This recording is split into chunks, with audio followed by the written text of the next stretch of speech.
Hey everyone, if you've read the title of the video, you will know that I will be redesigning Sisu from Raya the Last Dragon. And this is mainly because I've seen that a lot of people were complaining about the design. Probably not as bad as the Sonic one, that was a train wreck. But I wanted to draw my take on Sisu, so I hope you enjoy it, and I will explain as I go. Enjoy the video. Before we begin, I really didn't change much, and I was under the impression that Sisu was a Chinese dragon. And I'm looking it up now, and it says that they are inspired, or she is inspired by Hinduism, Buddhism, and Jainism, if I even said it right. But under the impression that she was a Chinese dragon, I tried to design her as such. I left her floof because the floof is great. I gave her whiskers, and I changed up her eyes. I gave her an ear, because in the dragon reference that I pulled, they didn't have any ears on Sisu, so I added the ears from the Chinese dragon reference, and of course I added the whiskers. Like I said, under the impression that she was a Chinese dragon, I did design her as such, while also trying to keep true to her original design. I added fins because she was a water type, and I also added scales later on. When it came to the fur, I was not really entirely sure what I was going with it. The first time was too muddy, the second time was a little bit blotchy, but I eventually did settle for a fur design or fur coloring style that I am pretty proud of, and I might be using it more often. When it came to the fins, I colored it like normal, and I gave it a purple accent, and I did change the layer style. I forgot what it was. I think it was luminosity or something like that, but I'll double check it later. I'm proud of how I colored the horns, only because they look neat.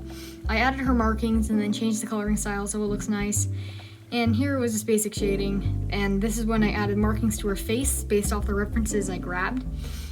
When looking at Sisu, I see her as some sort of shallow water type dragon, which would explain like her colors and all that jazz, so I tried to keep it blue because when the sunlight is there, it is blue.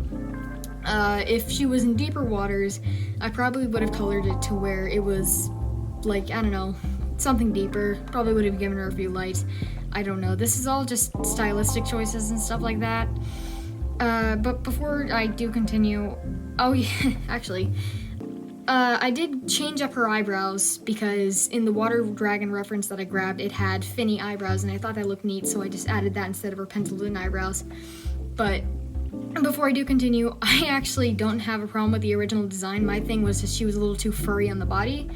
But I'm sure that there are furry animals like sea otters and stuff like that, and seals, which I don't know if that's what they were going for, but I did add scales for the hell of it, and added some fins for the hell of it, because hey, you know what, it looks neat. I don't have a problem with the original design. In fact, I find it admirable how they managed to animate the fur so well. And I'm not even gonna lie to you, I spoiled the movie for myself. I know how it ends, but it was still like super, super pretty, and I do recommend giving it a watch. I plan to give it a watch once it comes out, but this is basically my design for Raya. Sisu. I didn't change much, as I said. I just added some scales. I even doodled a little Raya next to her. But I just added some scales, gave her some fins, changed up the eyebrows, changed up the face to match what I thought she was, which was a Chinese dragon. But that's about it. If you have anything else you would like me to redesign or put my own take on it, please let me know, and I hope you enjoyed this video. Goodbye.